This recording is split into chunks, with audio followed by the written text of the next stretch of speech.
Welcome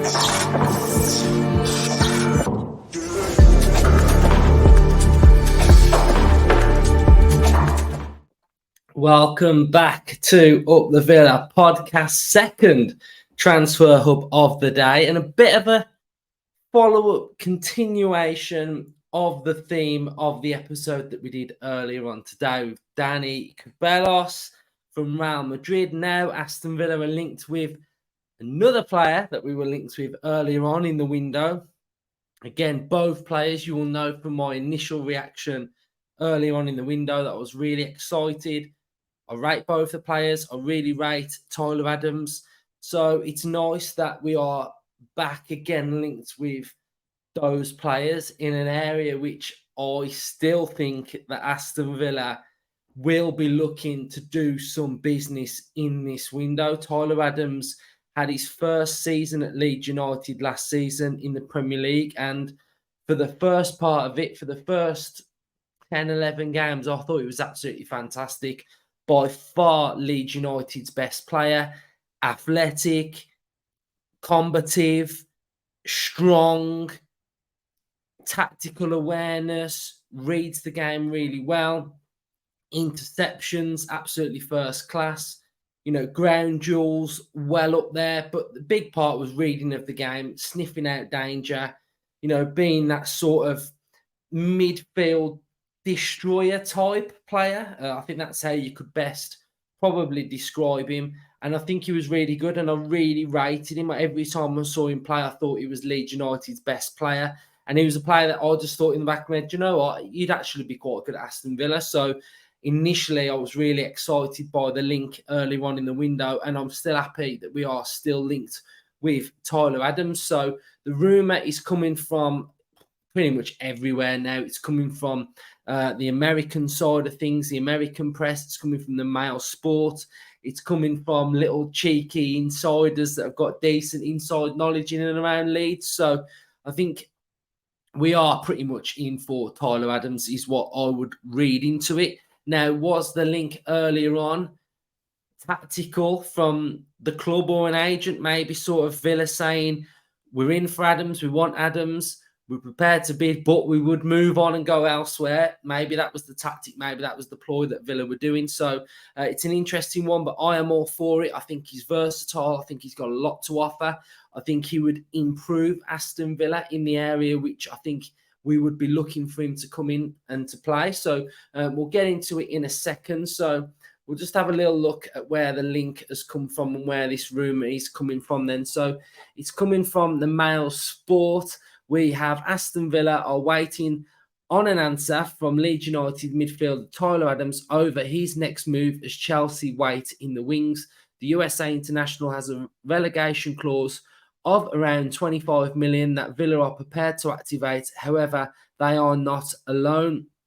Forest, Brighton and West Ham are all also interested as well. So clubs are interested. Feels like Villa are at the top of the table, top of the tree in those clubs anyway that are looking at Tyler Adams. So if we have a little look at how he did in the games that he was playing for Leeds United, he did pick up an injury towards the back end of the season, which, coincidentally is why, in my opinion, Leeds United really struggled without him. He was their best player, and without him, they just couldn't get a grip in that midfield battle. They were far too open, and he just sort of held it all together like glue, basically. So, as you can see from his heat map, can pretty much play anywhere across that central midfield area. He played 24 games, started 24, and this is what I want to show you. This is what I think why we would be interested and why we are looking at someone like Tyler Adams. So his passing accuracy per game, 82%. In his own half, 87%. Opposition half, 79%. If we go further down, where it gets even better, interceptions per game, 1.5. Tackles per game, 3.7. He's only dribbled past 1.2 per game. Clearances per game, 1.0. We have a look at his duels. Successful total duels won, 57% of his duels is winning, 55% ground duels, and aerial duels 64%. So some real high numbers in that defensive area in that defensive zone. If we have a look at his stats per 90, we've got tackles 3.72, interceptions 1.46, blocks 2.0, clearances 1.21, and aerial duels 1.04. So that is per 90 as well. So where do I feel like he would potentially fit into this Aston Villa system? I think, as a lot of you have mentioned on the episode that we did earlier, that we have a lot of competition in and around midfield. But there is one area for me where there is a lack of competition. And I do think potentially if the right bid comes in for Dendoncker, we will sell Dendoncker.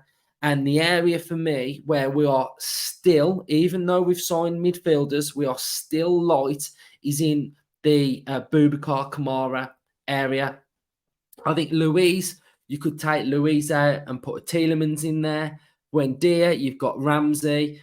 McGinn, you could put a Buendia could go there. We could put a Tielemans. You know, we could mix that area up a little bit. We've got more options there, but this option here, there's only Dendoncker and possibly a Chambers, but I do think we may see Chambers covering in and around all these areas at times, but it's just this area that I've always thought is a little bit light. So you could put a Tyler Adams in there who would be more than capable of playing in that role if Kamara is out of the side. Where it also gets a little bit more interesting as well is a Tyler Adams can play in this right back area. And Emery has been speaking today about building out with a 2 initially. Now we're building out with a 3, potentially building out with a 4. And he's talking about centre-backs. He's talking about Konsa when he goes to right back. He's got to shift his mentality and still think like a centre-back. And that's so true because what we're asking him to do is we're asking him, let's just find him. I think we best put him there. When you're asking Konsa to play there, you are asking him to play as a centre-back and not a right-back. And I think if you're asking a Tyler Adams to play in this position or play in that role, if it's going to shift and go a little bit more like last season, or if we go full tilt, I think Tyler Adams can play there as well.